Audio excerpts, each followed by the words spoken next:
Yesaya pasalnya yang ke-10, ayatnya yang pertama sampai dengan ayatnya yang ke-34.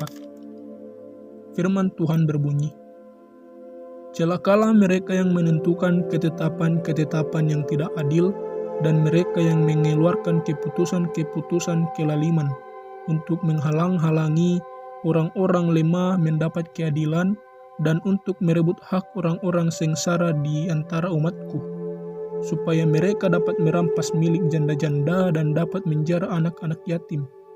Apakah yang akan kamu lakukan pada hari penghukuman dan pada waktu kebinasaan yang datang dari jauh? Kepada siapakah kamu hendak lari minta tolong, dan di manakah hendaknya kamu tinggalkan kekayaanmu? Tak dapat kamu lakukan apa-apa selain dari meringkuk di antara orang-orang yang terkurung dan tewas di antara orang-orang yang terbunuh. Sekalipun semuanya ini terjadi, murka Tuhan belum surut dan tangannya masih teracung." Tentang celaka yang akan menimpa Asyur. Celakalah Asyur yang menjadi cambuk murkaku dan yang menjadi tongkat amarahku. Aku akan menyuruhnya terhadap bangsa yang murtad, dan aku akan memerintahkannya melawan umat sasaran murkaku, untuk melakukan perampasan dan penjarahan, dan untuk menginjak-injak mereka seperti lumpur di jalan. Tetapi dia sendiri tidak demikian maksudnya, dan tidak demikian rancangan hatinya, melainkan niat hatinya ialah hendak memunahkan dan hendak melenyapkan tidak sedikit bangsa-bangsa. Sebab ia berkata, "Bukankah panglima-panglimaku itu raja-raja semua? Bukankah Kalno sama halnya seperti Karkemis, dan bukankah Hamat seperti Arpad, atau Samaria seperti Damsik? Seperti tanganku telah menyergap kerajaan-kerajaan para berhala, padahal patung-patung mereka melebihi yang di Yerusalem dan yang di Samaria. Masakan tidak akan kulakukan kepada Yerusalem dan patung-patung berhalanya seperti yang telah kulakukan kepada Samaria dan berhala-berhalanya? Tetapi apabila Tuhan telah menyelesaikan segala pekerjaannya di Gunung Sion dan di Yerusalem, maka ia akan menghukum perbuatan ketinggian hati Raja Asyur dan sikapnya yang angkuh sombong. Sebab ia berkata, dengan kekuatan tanganku aku telah melakukannya dengan kebijaksanaanku, sebab aku berakal budi. Aku telah meniadakan batas-batas antara bangsa-bangsa dan telah merampok persediaan-persediaan mereka. Dengan perkasa aku telah menurunkan orang-orang yang duduk di atas tahta.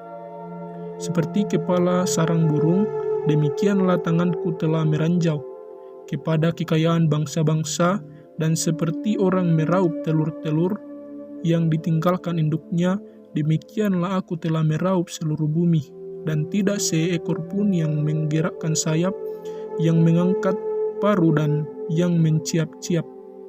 Apakah kapak memegahkan diri terhadap orang yang memakainya, atau gergaji membesarkan diri terhadap orang yang mempergunakannya?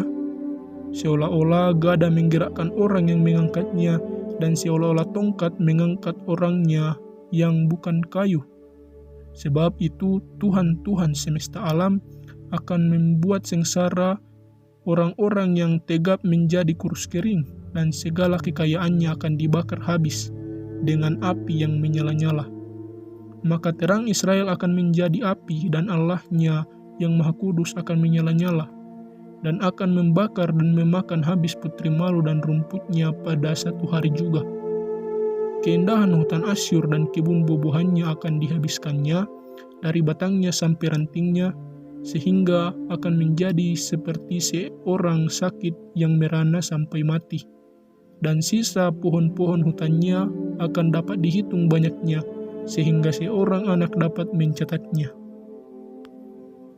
Sisa Israel diselamatkan. Tetapi pada waktu itu, sisa orang Israel dan orang yang terluput di antara kaum keturunan Yakub tidak akan bersandar lagi kepada yang mengalahkannya, tetapi akan bersandar kepada Tuhan yang Maha Kudus, Allah Israel, dan tetap setia.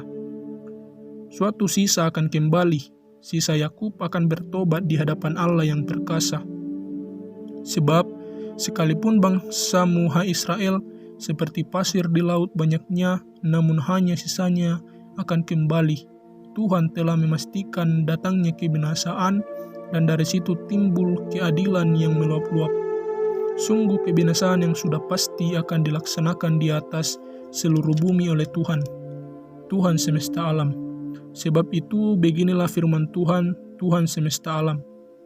Hai umatku yang diam di Sion, janganlah takut terhadap Asyur apabila mereka memukul engkau dengan gada dan menghantam engkau dengan tongkatnya, seperti yang dilakukan Mesir dahulu.